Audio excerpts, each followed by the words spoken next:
Olá, galera! Eu sou a professora Paula Rocha e hoje eu vou corrigir com vocês o plano de estudos de literatura da primeira série. Questão 1. Dentre os gêneros literários abaixo, atualmente está esquecido pelos escritores, em parte pelos padrões culturais do leitor atual e principalmente pelo caráter obsoleto a que restringe a abordagem de fatos e de personagens heróicos. Pode-se afirmar que esse gênero é o... Queridos, era muito comum na origem das grandes narrativas haver aquelas narrativas ditas heróicas, as quais circundavam em torno de um herói, dos feitos de uma nação, de um determinado povo. O povo português, por exemplo, ele foi muito clamado dentre essas narrativas por serem o primeiro povo, por ser o primeiro povo a descobrir novas terras através do mar, né? Então isso foi muito clamado. As grandes guerras também, a Guerra de Troia, a gente tem aí grandes narrativas como a Ilíada, como a Odisseia. Então essas grandes narrativas faziam parte de um determinado gênero textual, o qual você pode assinalar nessa questão como gênero épico, letra A. Acabou caindo em desuso, né? Hoje nós podemos considerar que simplesmente são narrativas. Então aí na questão 1 você pode assinalar a alternativa A, gênero épico. Número 2.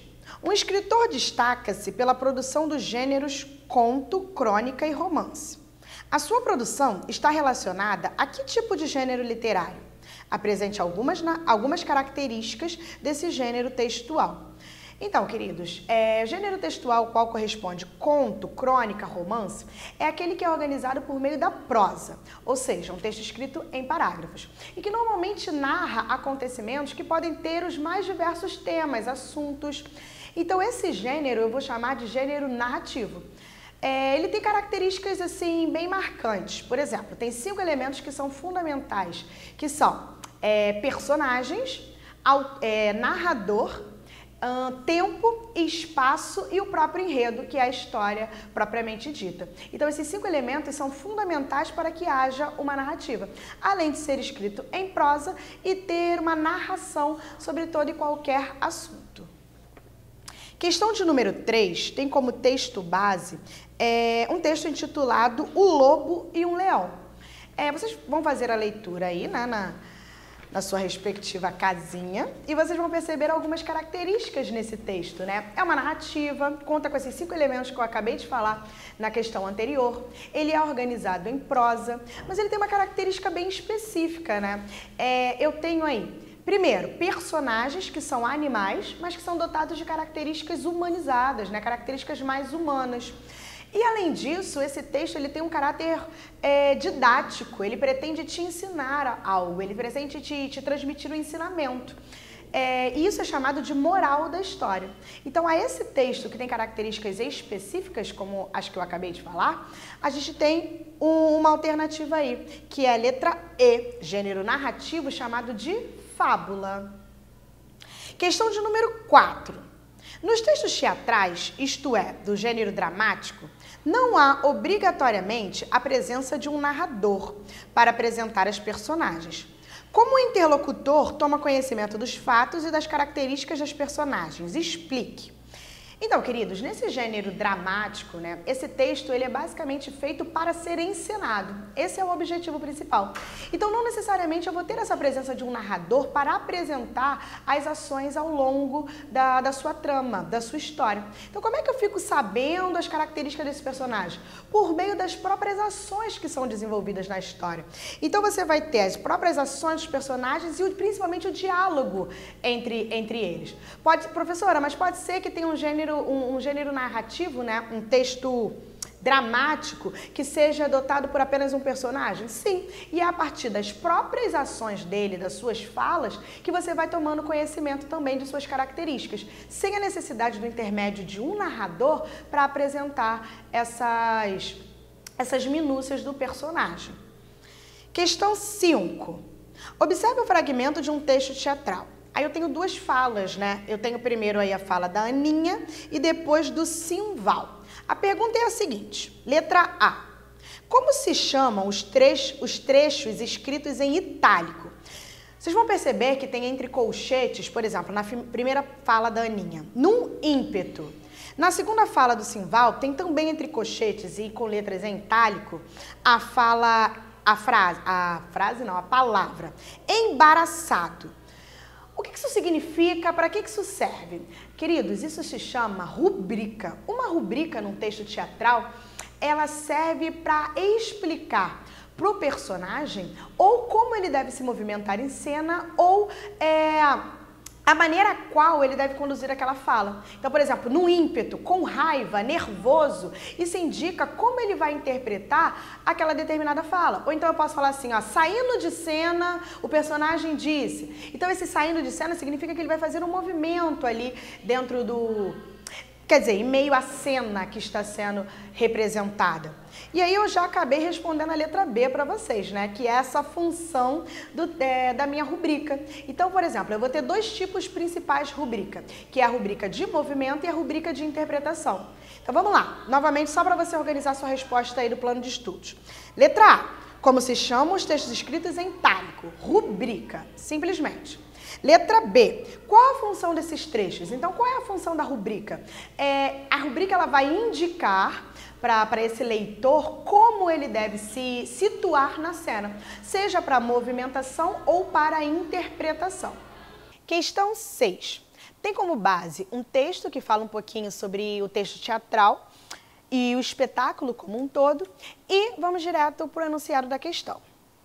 Considerando o texto e analisando os elementos que constituem o espetáculo teatral, conclui-se que, letra A, a criação do espetáculo teatral apresenta-se como um fenômeno de ordem individual, pois não é possível sua concepção de forma coletiva. Queridos, essa alternativa ela é inadequada. O espetáculo teatral ele pode ser constituído de apenas um personagem, né, que no caso seria um monólogo, mas também pode ser construído de diversos outros atores em cena. Então, pode ser de forma individual, assim como de forma coletiva. Então, a alternativa A, inadequada. Letra B. O cenário onde se desenrola a ação cênica é concebido e construído pelo cenógrafo de modo autônomo e independente do tema da peça e do trabalho interpretativo dos atores. Queridos, o cenário, assim como o figurino, a sonoplastia, a iluminação, tudo precisa estar em sincronia. Então, não dá para eu, por exemplo, decorar ou arrumar o meu cenário sem levar em consideração a temática do meu texto teatral. Então, essa alternativa também está inadequada. Letra C. O texto cênico pode originar-se dos mais variados gêneros textuais, como conto, lendas, romances, poesias, crônicas, notícias, imagens e fragmentos textuais, entre outros. Essa alternativa está adequada. Há vários romances, por exemplo, que posteriormente se tornaram um texto teatral. Shakespeare tem um pouco disso, né? Por exemplo, Romeu e Julieta, que foi amplamente interpretado ao longo aí das décadas.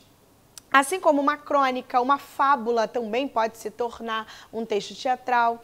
Então, essa alternativa é a que você deve assinalar na questão 6. Só para tirar a dúvida, vamos dar uma olhada na letra D.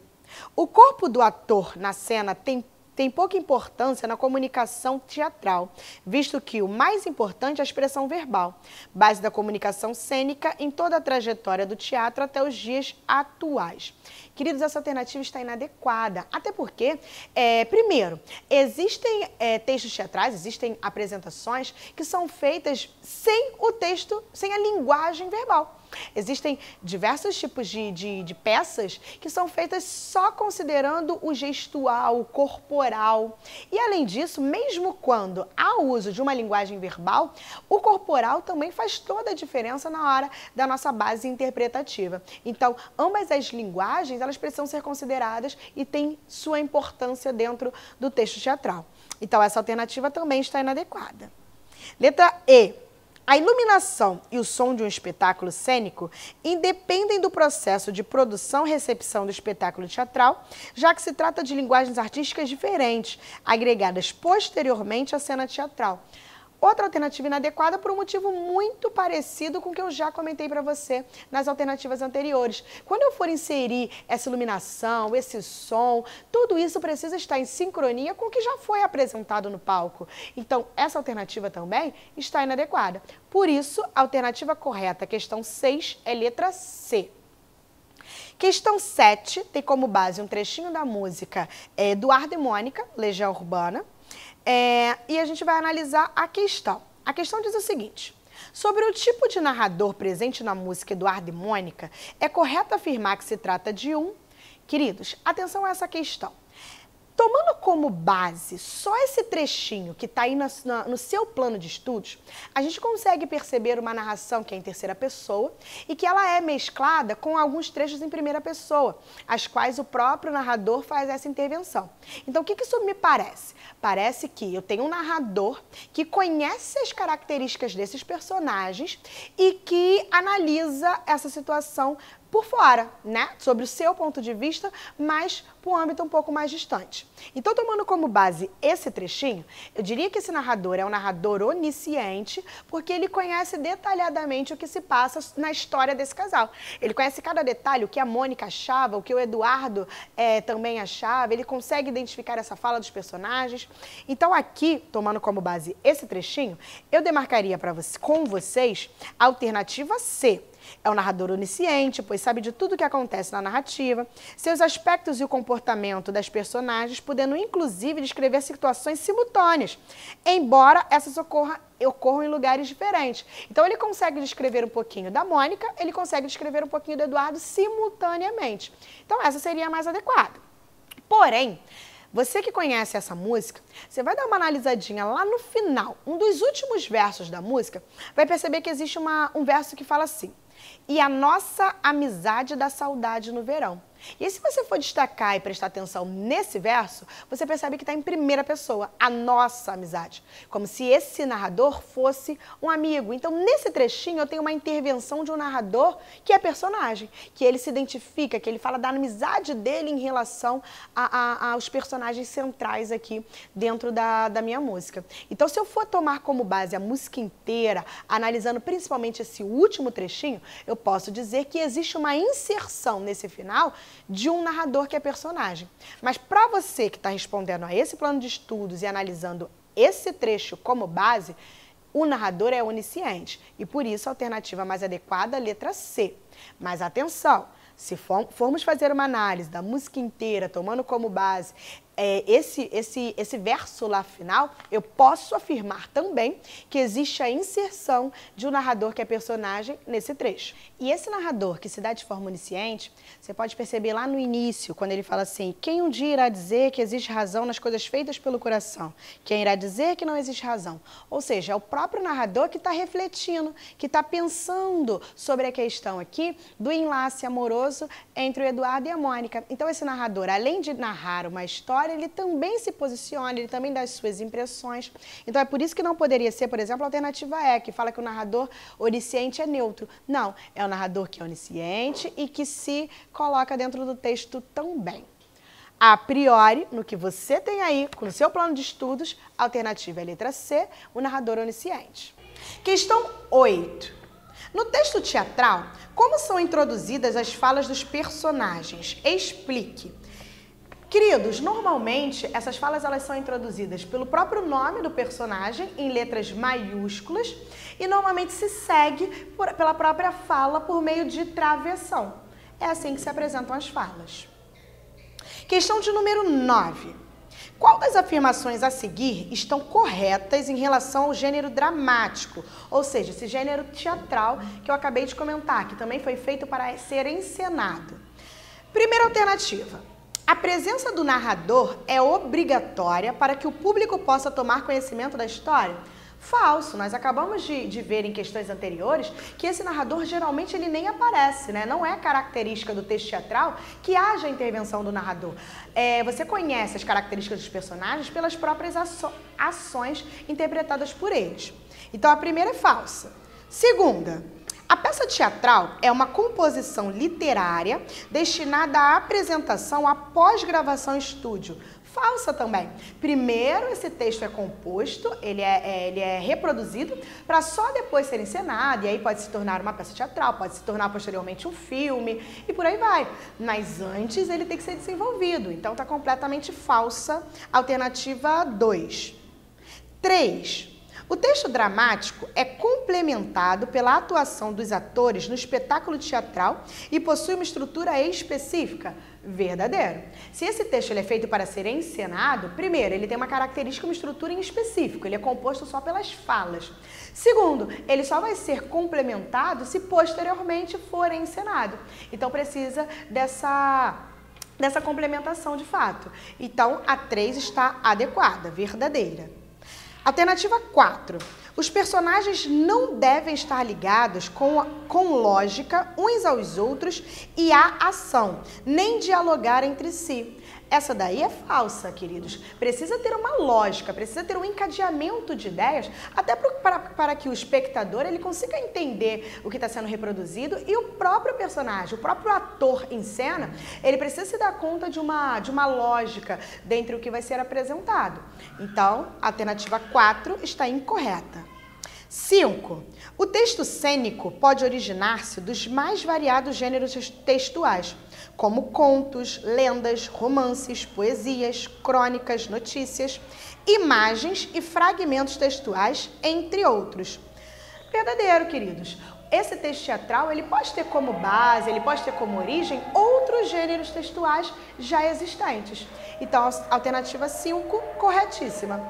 Por isso, vocês podem assinalar para a questão 9, alternativa E. As corretas são opções 3 e 5. Questão de número 10, também tem um texto base, é um trechinho da obra de Machado de Assis, intitulada Dom Casmurro. Vamos direto para a pergunta. A narração dos acontecimentos com que o leitor se defronta no romance Dom Casmurro, de Machado de Assis, se faz em primeira pessoa, ou seja, o narrador é personagem. O mesmo que narra também participa das ações dentro da narrativa. Portanto, do ponto de vista do personagem Bentinho, seria, pois, correto dizer que ela apresenta-se... se é o próprio Bentinho, é o próprio personagem que vai narrar as ações, significa que ele vai narrar de acordo com o ponto de vista dele. Então, por exemplo, eu tenho toda uma trama ali sendo desenrolada, eu tenho o Bentinho, eu tenho a Capitu, eu tenho o Escobar, mas quem apresenta as ideias dentro da narrativa é o Bentinho. Então, ele só vai mostrar o que ele, a visão dele sobre esses acontecimentos. Então, eu tenho uma narrativa unilateral. Eu não vou ouvir o lado da Capitu, o lado do Escobar, o lado dos outros personagens, e sim, simplesmente do Bentinho. Por isso, a alternativa mais adequada é a letra B. Essa narrativa, ela é viciada pela perspectiva unilateral assumida pelo próprio narrador, que no caso é o próprio Bentinho. Alternativa B. Queridos, fiquem na paz e até a próxima correção de plano de estudos.